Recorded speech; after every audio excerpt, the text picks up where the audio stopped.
J'aimerais vous parler de la puissance insoupçonnée de la foi. La puissance insoupçonnée de la foi. Si vous avez votre Bible, ouvrez-la maintenant dans Romains chapitre 12. Romains chapitre 12. Romains 12, verset 3. Romains 12, verset 3. Un passage qui est catégorique, où Dieu affirme qu'il a départi à chacun d'entre nous une mesure de foi. C'est peut-être une découverte pour quelqu'un ce matin. Peut-être que quelqu'un est entré dans les lieux en disant « Moi, je viens parce qu'on m'a invité, mais finalement, je n'ai pas la foi. » Vous entendez parfois les gens vous dire « Je n'ai pas la foi. Je ne crois pas en Dieu. » J'ai remarqué qu'il n'y a pas plus croyants que les gens qui déclarent ne pas croire en Dieu. Parce qu'il faut beaucoup de foi pour être athée. Il faut beaucoup de foi pour être athée. Parce que Dieu nous donne suffisamment de preuves de sa réalité, de son existence, de sa toute-puissance. Et bien des gens qui ne croient pas en Dieu croient dans bien des choses. Et ils témoignent par là qu'ils ont été dotés de cette capacité insoupçonnée qu'est la foi. Romains 12, verset 3, « Par la grâce qui m'a été donnée, je dis à chacun de vous de n'avoir pas de lui-même une trop haute opinion, mais de revêtir des sentiments modestes selon la mesure de foi que Dieu a départie à chacun. » Certains voudraient aussi qu'on leur prouve que Dieu existe. Je remarque dans certaines conversations, les gens, quand ils débattent, ils essayent, ils tentent d'argumenter. Et vous avez certainement eu affaire à de telles personnes aussi. Au cours de certaines conversations, souvent ils vous disent « Mais donnez-moi une preuve de l'existence de Dieu. » Bien aimé, moi je suis tranquille avec cela. Vous savez pourquoi? Eh bien tout simplement, regardez ce qui est écrit dans Hébreux. Hébreux chapitre 11, verset 6. Hébreux chapitre 11, verset 6. Quand quelqu'un me demande de lui fournir une preuve de l'existence de Dieu, je lui réponds tout simplement par le verset 6 du chapitre 11, voilà ce que la Bible dit. « Or, sans la foi, il est impossible de lui être agréable, car il faut que celui qui s'approche de Dieu, que dit le texte? Le texte dit, il faut qu'il croie que Dieu existe et qu'il est le rémunérateur de ceux qui le cherchent. Il doit décider de croire que Dieu existe. Il doit décider d'activer sa foi. En fait, la foi est un formidable potentiel dont chaque être humain a été doté pour fonctionner sur le plan spirituel. Sinon, pourquoi Dieu demanderait-il aux hommes et aux femmes auxquels il s'adresse de croire? Vous avez remarqué quand Jésus prêchait, il disait « Croyez à la bonne nouvelle ». Comment pourrions-nous croire à la bonne nouvelle si nous ne sommes pas capables de croire? Il nous faut activer cette puissance de la foi. C'est à nous d'activer cette puissance insoupçonnée de la foi. Nous sommes vraiment différents du règne animal. Vous êtes totalement différents. Vous êtes de la race humaine. Et en tant qu'hommes et femmes de cette race humaine, vous avez été créés avec la capacité de croire, de vous intéresser aux choses spirituelles ou de choisir même de vous en désintéresser. C'est ce qui vous différencie des grenouilles et des escargots, par exemple. Vous avez remarqué que vous ne leur ressemblez pas trop. Amen. Nous sommes différents des animaux. Les animaux ont été créés selon leurs espèces. Nous avons été créés à l'image de Dieu. Et nous avons été dotés de cette capacité de croire. Et du fait que nous avons reçu ce potentiel, nous sommes capables de nous intéresser aux choses spirituelles, mais aussi de nous en désintéresser. Peut-être que vous ne verrez jamais une grenouille prendre sa Bible un dimanche matin pour dire « Tiens, je vais aller à l'église pour suivre le culte et louer le Seigneur avec Gospel Vision Worship. » Le jour où vous voyez ça, vraiment, c'est un miracle. Okay? Vous m'appelez, vous me téléphonez, je cours à l'église, je veux assister à cela. Vous ne verrez certainement jamais cela. Mais de la même manière, vous ne verrez pas une grenouille ou un escargot se désintéresser de la philosophie, se désintéresser de la foi. Le fait de s'intéresser ou de se désintéresser est le témoignage que nous sommes différents des animaux. Nous avons été dotés de cette capacité de croire, mais nous pouvons faire aussi le choix de renoncer à cette foi qui est dirigée vers Dieu. Et pourtant, ce potentiel foi, nous allons le diriger vers d'autres choses. Nous allons peut-être nous laisser gagner parfois par la peur. La peur. Vous avez remarqué qu'il y a bien des gens qui ont peur. Et ils ont peur de bien des choses qu'ils fantasment et qui ne leur arriveront jamais. Ils ont peur de prendre l'avion parce que l'avion va s'écraser. Ils ont peur de l'accident d'avion. Qui a peur d'un accident d'avion ici? Levez votre main. Allez, levez plus haut, allez, un peu de foi. Amen. Vous avez tellement vu de films avec des crashs, vous avez eu tellement vu de catastrophes. Quels sont ceux qui ont envie de prendre le train? Vous avez vu avec ce qui s'est passé cette semaine en Inde, on peut tout à coup avoir la phobie de prendre le train. Et il est évident que, statistiquement parlant, la plupart d'entre nous, nous n'aurons jamais un accident de train ou un accident d'avion. Mais pourquoi avons-nous peur? Eh bien parce que nous croyons que cela pourrait nous arriver. La crainte, c'est de la foi, mais c'est de la foi à l'envers. Je vous propose ce matin d'aligner votre cœur avec le cœur de Dieu et que cette foi, vous puissiez maintenant, cette puissance insoupçonnée, la diriger vers celui qui a le pouvoir de transformer votre existence par la puissance du Saint-Esprit et grâce au message de la bonne nouvelle. Premièrement, ce matin, la foi vient de. La foi vient de. Il est important de connaître l'origine, la source de la foi. Et on va lire dans Romains 10. Prenez votre Bible. L'apôtre Paul écrit dans l'Épître aux Romains, chapitre 10, verset 17. Il témoigne par là dans son passage, dans cette écriture, il témoigne du fait que la foi est un don de Dieu, qu'elle vient directement de Jésus. Jésus est l'auteur de la foi, il est le concepteur de la foi. Vous possédez en vous la capacité de croire en Dieu et cette capacité, Dieu est là avec Jésus pour l'activer par la puissance du Saint-Esprit. Ainsi, la foi vient de ce qu'on entend. Et ce qu'on entend vient de la parole de Christ. Est-ce qu'on peut le répéter ensemble? Ainsi, la foi vient de ce qu'on entend. Et ce qu'on entend vient de la parole de Christ. Jésus doit être maintenant au centre, au cœur de ta foi. Si tu veux voir Dieu agir dans ta vie et récolter les témoignages et les preuves de la puissance agissante de Dieu, je t'encourage ce matin à aligner maintenant ton cœur avec le concepteur même de la foi, celui qui en détient tous les droits d'auteur, le Seigneur Jésus. Amen. Vous allez dire, pasteur, pourquoi êtes-vous capable de nous dire que la foi vient de Jésus? Pourquoi ne viendrait-elle pas peut-être d'Abraham? Pourquoi ne viendrait-elle pas du prophète Ésaïe ou de tel autre prophète? Ou peut-être de Gandhi ou de Bouddha? Pourquoi? Eh bien tout simplement parce que la Bible l'affirme. La Bible dit que Jésus est le chef de la foi. Il en est donc le créateur, le concepteur, l'auteur. La Bible dit qu'il est le consommateur de la foi. Il est aussi le rémunérateur.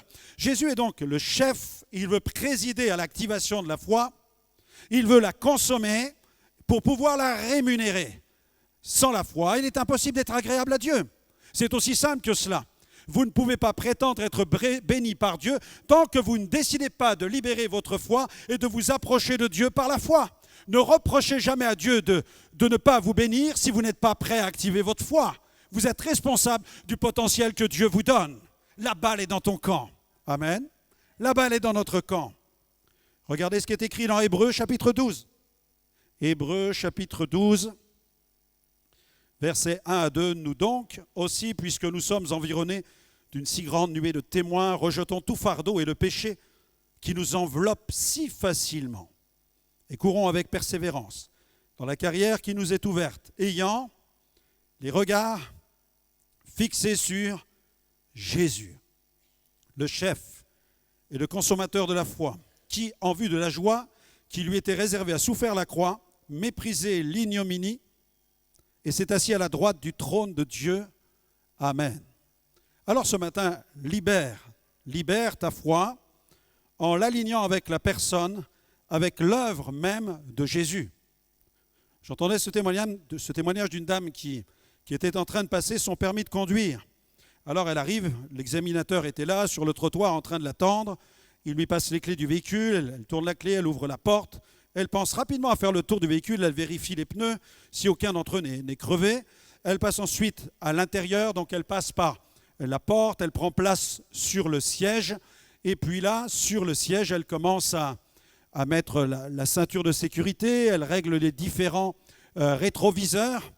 Et puis, l'examinateur, lui, met sa tablette sur ses genoux, il commence à prendre quelques notes, checkant chacune des attitudes de celle qui est en train de passer cet examen. Et puis là, elle desserre le frein à main, elle engage la première vitesse, elle appuie sur l'accélérateur, rien ne se passe. Alors elle se tourne vers l'examinateur pour lui dire « il y a un problème ». Et l'examinateur se tourne vers elle et lui dit « Oui, mademoiselle, ça serait mieux si vous tourniez la clé de contact. » Et pour bien des gens, le problème est là. Ils ont ce potentiel foi en eux, mais ce potentiel foi est un potentiel qui est dormant. Il est nécessaire de tourner la clé. Commencez et osez ce matin à tourner la clé. Vous allez voir que ça va marcher mieux. Celui qui s'approche de Dieu doit croire que Dieu existe. Car sans la foi, il est impossible d'être agréable à Dieu. La foi vient de la parole de Christ et c'est pourquoi nous prêchons l'Évangile. Pour que ce potentiel foi soit aligné avec le cœur de Dieu, qu'il soit activé parce que vous allez entendre la parole de Dieu. La Bible dit « Repentez-vous de vos péchés ». Vous avez vu que l'auteur de l'Épître aux Hébreux nous dit qu'il nous faut nous libérer de ce péché qui nous emprise, qui nous envahit si facilement. Il nous piège, il nous enchaîne, il nous ficelle, il nous empêche de vivre la destinée que Dieu a prévue pour nous. Tant de gens sont passés à côté de leur destinée parce qu'ils n'ont pas accepté de libérer leur foi. Jésus disait, repentez-vous et croyez à la bonne nouvelle. Jésus était en train de dire, mais déliez-vous de ces péchés, libérez-vous de vos péchés, lâchez ça maintenant. Comment est-ce qu'on lâche ces péchés? En demandant pardon, en nous approchant du trône de la grâce. La Bible parle de ce Dieu qui est tout-puissant, qui a le pouvoir sur notre éternité.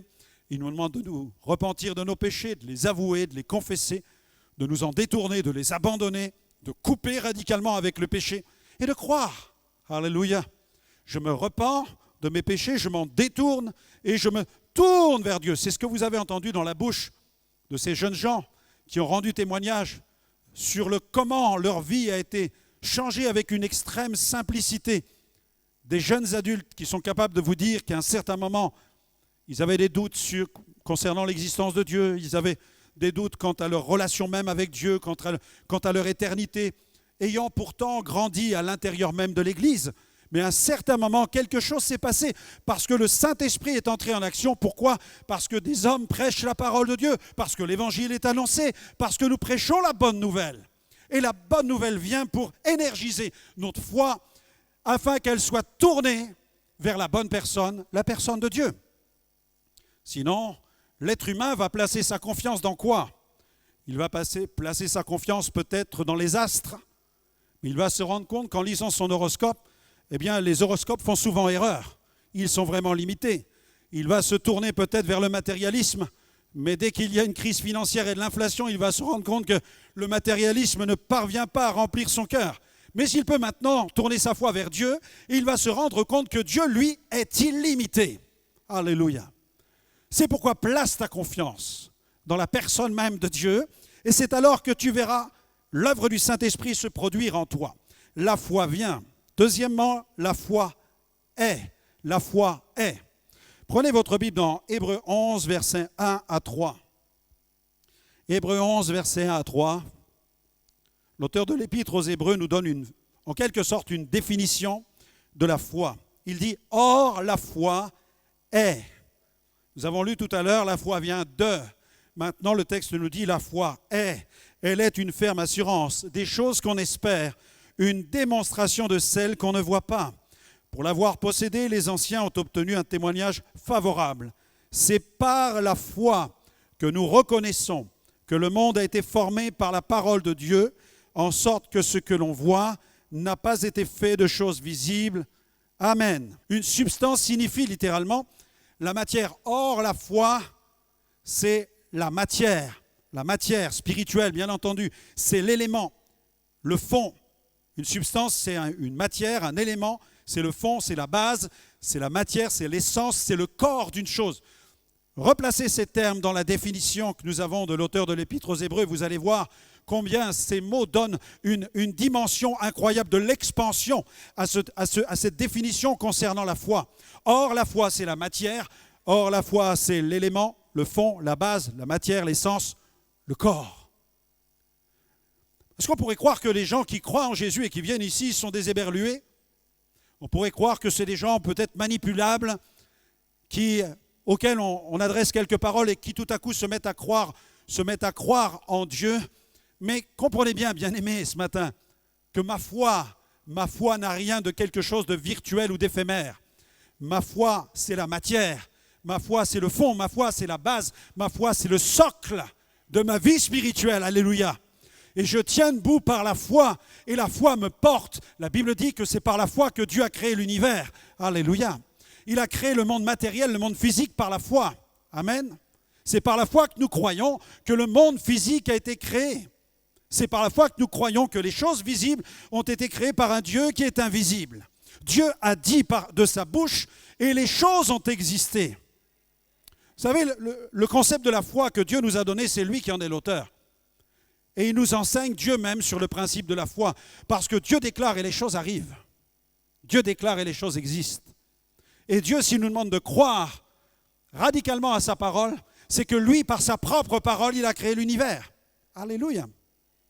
Je dois donc découvrir cette puissance insoupçonnée que Dieu a mis en moi. Même si tu sors de ce lieu et que tu dis « je ne reviendrai plus jamais », je ne veux pas lire la Bible, je ne veux pas croire en Dieu. Même si tu sors de ce lieu, en sortant de ce lieu, tu sortiras toujours avec cette puissance insoupçonnée qui s'appelle la foi. Tu pourras en user dans ta vie peut-être pour bâtir des buildings, pour développer des entreprises, pour faire toutes sortes de choses.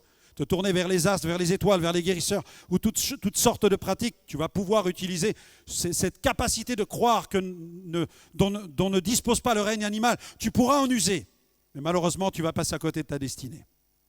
Parce que la destinée que Dieu a pour nous, c'est une destinée glorieuse. Dieu a départi à chacun une mesure de foi. Cette mesure, Jésus en a parlé comme étant une petite semence. Il a comparé la foi à une petite semence, et il a dit même avec cela, tu es capable, quand tu la plantes, de récolter quelque chose d'extraordinaire. Alors il est temps de libérer la foi. Le revivaliste George Whitefield disait, commentant ce chapitre de l'Épître aux Hébreux, il a dit, la foi c'est l'anticipation confiante des choses qu'on espère, la conviction ferme des choses qu'on ne voit pas. Troisième point, il est temps de libérer ta foi, il est temps de la libérer. Parce que peut-être que tu me dis, mais pasteur, mode d'emploi, comment faire pour libérer ma foi? Tourne la clé. Tourne la clé. À l'intérieur, dans ton cœur, tourne la clé. Comment? En priant. En priant. En compagnie de ses disciples, alors qu'il les enseignait, Jésus a dit ceci. Regardez dans Matthieu 21, verset 22. Commence à découvrir la puissance de la prière. Nos vies ont changé parce que nous avons commencé un jour à prier. Nous n'avons pas prié de temps en temps, nous avons commencé à prier régulièrement. Nous avons commencé à prier une fois par jour. Et puis avec le temps, nous avons commencé à prier 3 fois par jour.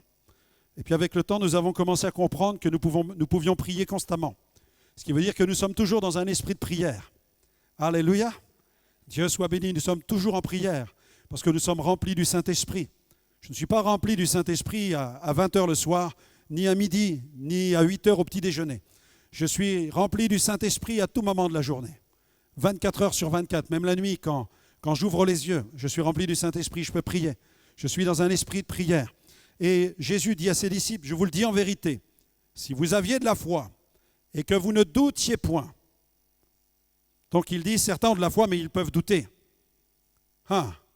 C'est bizarre, non? Mais non. La foi, elle est dans le cœur. Elle est dans le cœur, elle est dans l'esprit. Mais les doutes se développe dans notre âme, le siège de nos émotions. Vous avez vu quand Pierre reçoit la parole de Jésus et qu'il lui dit « Viens », Pierre sort de la barque et il marche sur les eaux. Dès que Pierre regarda au vent qui caressait son visage et à la mer qui s'agitait, Pierre a commencé à s'enfoncer parce qu'il a été saisi dans le domaine de ses émotions. Il a eu peur, c'est la peur qui l'a fait couler. Mais au début, il avait la foi. Viens, il a cru. Parce qu'il s'est appuyé sur quoi? Sur la parole. La parole qui vient de Christ. Alors il a marché. Parce que Christ lui a parlé. Si Christ ne t'a pas parlé, ne traverse pas la Seine en pensant que tu vas marcher sur les eaux. Je te conseille de savoir nager auparavant. Amen. Et fais-le en été, pas en automne. Non, il lui adresse une parole. Et il marche sur la parole de Dieu. Et là, il vit le miracle. Mais quand il regarde aux éléments physiques, tout à coup, ses émotions sont atteintes. Et là, il commence à s'enfoncer. On peut croire dans son cœur, mais douter dans son âme, et avoir ce doute qui vient, et qui attaque la foi, qui va empêcher la foi de se libérer.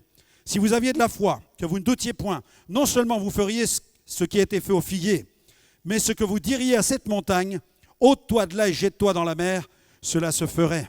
Tout ce que vous demanderez, avec foi, par la prière, Par la prière, j'ajoute par la prière persévérante, puisque la Bible parle de la prière persévérante de la foi, vous le recevrez. Toujours dans l'évangile de Matthieu, il dit, dans Matthieu 7,7, cette fois-ci, demandez et l'on vous donnera. Ça, c'est la prière. Il dit, cherchez et vous trouverez. Frappez et l'on vous ouvrira. Amen. C'est la puissance de la prière.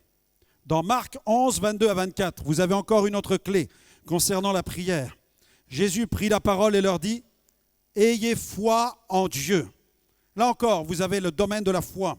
Je vous le dis en vérité, si quelqu'un dit à cette montagne, ôte-toi de là et jette-toi dans la mer, et s'il ne doute point en son cœur, mais croit que ce qu'il dit arrive, il le verra s'accomplir. C'est pourquoi je vous le dis, tout ce que vous demanderez en priant, croyez que vous l'avez reçu, et vous le verrez s'accomplir. Amen, amen, amen. Et ça, tu peux l'expérimenter par la prière ce matin déjà. Allons-y, je vous propose de vous lever quelques instants. Nous allons nous lever dans la présence de Dieu, nous allons prier maintenant. Alléluia, je vous propose de jeter des montagnes dans la mer. Est-ce que vous êtes prêts à jeter des montagnes dans la mer ce matin? Est-ce que j'ai un peuple ici qui est prêt à jeter des montagnes dans la mer? Alléluia. Amen. Quelle est la montagne devant laquelle tu te trouves actuellement? Fais le point quelques instants. Et vous qui êtes sur les réseaux sociaux, vous qui êtes sur Zoom ce matin, quelle est la montagne qui se trouve sur votre route? Est-ce que c'est la montagne peut-être de la maladie, la montagne d'une crise financière, la montagne du découragement? J'ai noté la montagne du doute, peut-être pour quelqu'un la montagne de la faillite, la montagne de l'oppression, la montagne de la dispute, la montagne de la querelle, peu importe la nature de cette montagne. Au nom de Jésus, tu as le pouvoir maintenant de la jeter dans la mer. Et je vous propose de prier maintenant. Nous allons prier ensemble. Et là où vous êtes priés, vous qui êtes là pour la première fois, faites le point, vous faites face à une montagne, une situation familiale, une situation complexe. Et là, vous allez commencer à déclarer, montagne, je t'envoie dans la mer au nom de Jésus. Commencez à déclarer de votre bouche, montagne, je t'envoie dans la mer au fond de Jésus. Montagne financière, nous te jetons à la mer au nom de Jésus. Alléluia, on confesse ensemble et vous répétez avec moi. Et nous allons tous prier pour ceux qui font face à de telles montagnes. Vous allez confesser, déclarer avec moi la victoire sur ces montagnes maintenant. Il suffit d'ouvrir la bouche, de découvrir la puissance de la prière. Le Seigneur Jésus a dit, tout ce que vous demanderez en priant, croyez que vous l'avez reçu et vous le verrez s'accomplir.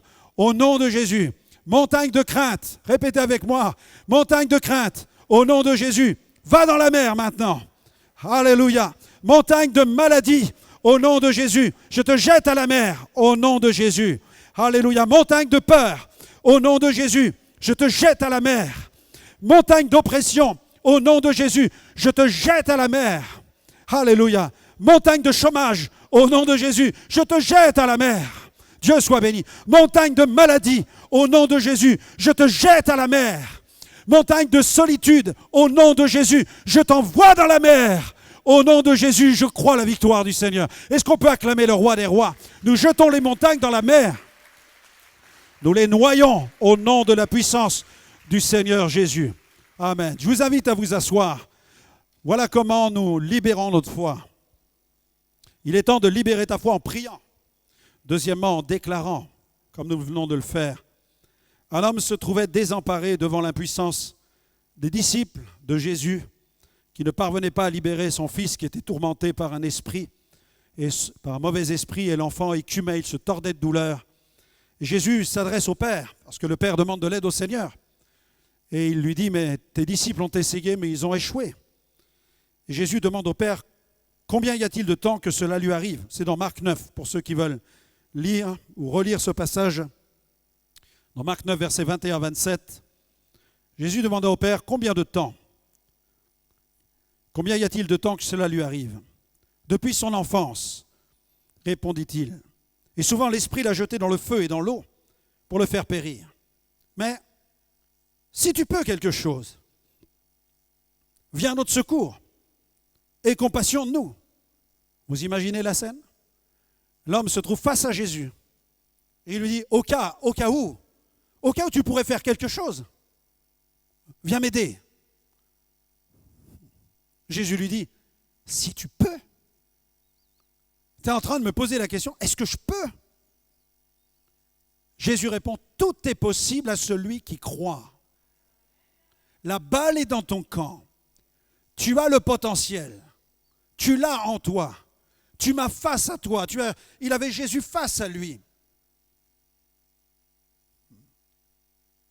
Aussitôt, le père de l'enfant s'écria.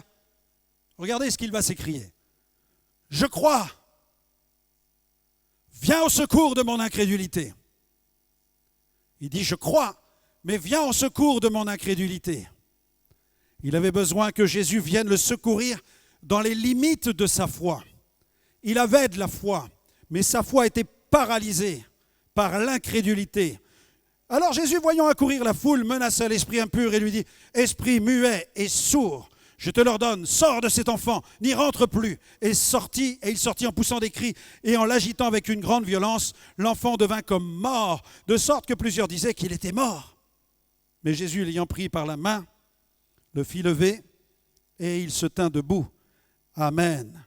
Cet homme a déclaré sa foi. Il a dit, je crois. Mais il a demandé de l'aide pour son problème, l'incrédulité. Le problème ne vient ni de la foi, ni de Dieu. Elle vient de nous et de notre incrédulité. C'est pourquoi nous devons demander à Dieu de venir nous libérer de toute espèce d'incrédulité pour libérer pleinement notre foi et expérimenter le maximum des bénédictions que le Seigneur désire nous voir expérimenter. Amen. Libère ta foi en priant, libère ta foi en déclarant, libère ta foi aussi en recevant. Il y a un moment, il faut recevoir. Et parfois, dans certaines réunions, nous envoyons des paroles et nous recevons. Et tu as entendu la prière de l'Église il y a quelques instants. Nous avons commandé aux montagnes d'aller dans la mer. Et tu étais là dans la salle et peut-être que tout à coup, quelque chose a bougé en toi parce que tu te dis, oui, finalement, je sens quelque chose est parti. Tu as reçu. Nous libérons notre foi en recevant, en expérimentant. Je vais demander à la régie de nous envoyer une courte vidéo d'une minute 40 concernant un témoignage de quelqu'un qui, au cours d'une mission à Marseille, a été touché par la puissance de Dieu. Pourquoi est-ce que je veux la passer ce matin?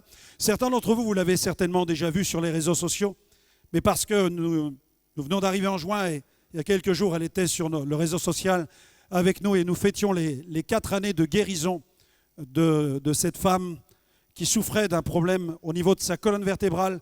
Elle souffrait d'une hypersyphose.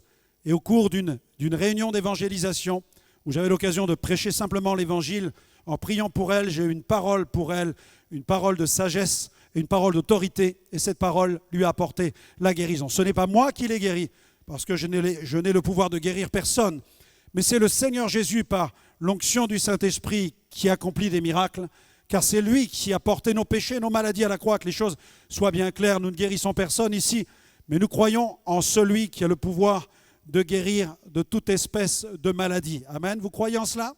Amen. Quels sont ceux qui ont déjà expérimenté la guérison ici? Amen.